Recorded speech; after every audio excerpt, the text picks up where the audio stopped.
جو لوگ آپ کا مقابلہ نہیں کر سکتے تو وہ لوگ غیبت اور چغلی کر کے دوسروں کے دل میں آپ کے لیے نفرت پیدا کرنا شروع کر دیتے ہیں۔ خود کو سب سے بہتر سمجھ لینا ایک ایسی بیماری ہے جو انسان کو کسی قابل نہیں چھوڑتی۔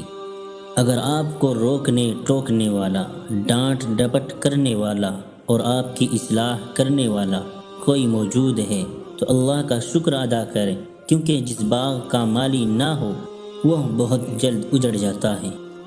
لوہا کبھی خراب نہیں ہوتا، وہ ہمیشہ اپنے ہی زنگ سے خراب ہوتا ہے۔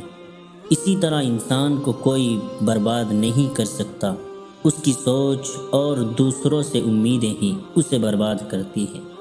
انتظار ایک اذیت ہے، پھر چاہے ہاتھ میں موبائل پکڑے کسی کے میسج کا ہو، چوکھٹ پر بیٹھے کسی کے لوٹ آنے کا ہو، بستر پر لیٹ کر نیند کا یا زندگی سے ہار کر موت کا ہو۔ گلے شکوے زندگی کا سکون ختم کر دیتے ہیں۔ جو گزر گیا اسے بھول جائیں، جس نے دھوکہ دیا اسے معاف کر دیں، اور جس کو معاف نہیں کر پا رہے اس کا معاملہ اللہ پر چھوڑ دیں۔ یقین مانو آپ پرسکون ہو جائیں گے، بے شک اللہ بہترین کارساز ہے۔